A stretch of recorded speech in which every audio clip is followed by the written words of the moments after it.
மதுரையில் நரபலி புகார் தொடர்பாக விசாரணை அதிகாரி சகாயத்திடம் சதீஷ் என்பவர் நேற்று அளித்த புகாரின் அடிப்படையில் புறாக்கோடு மலைப்பகுதியில் 2வது நாளாக தோண்டும் பணி நடைபெறுகிறது. இது தொடர்பான கூடுதல் தகவல்களை அங்குள்ள எமது செய்தியாளர் சரவணனிடம் கேட்கலாம். சரவணன், வணக்கம். நரபலி புகார் தொடர்பா புறாக்கோடு மலைப்பகுதியில் இன்னைக்கு 2வது நாளாக தோண்டும் பணி தொடங்கிவிட்டதா? யார் முன்னிலையில் இந்த பணிகள் நடைபெற உள்ளன?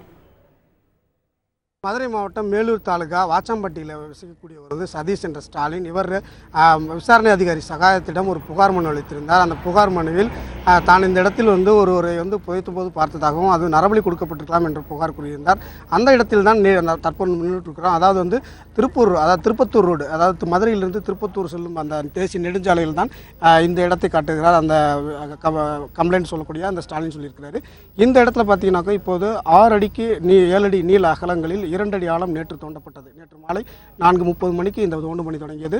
அதில் 2 அடி ஆழம் மட்டுமே தோண்டப்பட்டது. அந்த சூழ்நிலையில் தற்போது 2வது கட்டம், அதாவது 2வது நாளாக இன்று தோண்டும் பணி இன்னும் சற்று நேரத்தில் நடைபெற இருக்கிறது.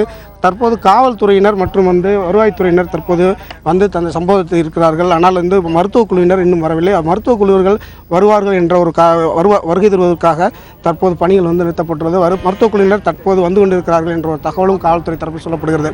இந்த சூழ்நிலையில் நேற்று இந்த பகுதியில் தோண்டும் பணி நடந்தபோது முருகானந்தம் என்ற தலையாரி இந்த பகுதியில் அதாவது திருப்பூர் நெடுஞ்சாலையில் பல வருடங்களுக்கு முன்பு விபத்தில் இறந்ததாகவும் அவரது உடல் முழுவதுமாக நனைந்து விட்டதால் கிராம நிர்வாக உதவி அலுவலர்கள் மற்றும் கிராம நிர்வாக அலுவலர் இதோடு அவருடைய அனுமதியோடு இந்த இடத்தில் புதைத்ததாக தெரிவித்திருந்தார். தற்பொழுது அவர் இன்று கூறும் கருத்து, அந்த விபத்து நடந்தது சற்று தொலைவில், அதுக்கு பக்கத்தில் ஒரு வேப்பமரம் இருக்கிறது, அந்த இடத்தில் புதைத்ததாக தற்போது இன்று சொல்கிறார்.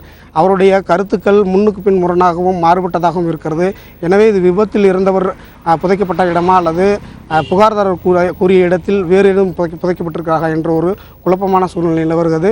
எது எப்படி இருந்தாலும் இந்த பகுதியில் தோண்டும் பணி முழுமையடைந்த பின்பு இதில் எதுவும் எலும்புக்கூடு கிடைக்கும் பட்சத்தில் அது பரிசோதனைக்கு அனுப்பப்பட்ட பிறகுதான் இதற்குரிய முழுமையான தகவல்கள் கிடைக்கப்பெறும் என்று காவல்துறை வட்டாரங்கள் தெரிவிக்கிறது.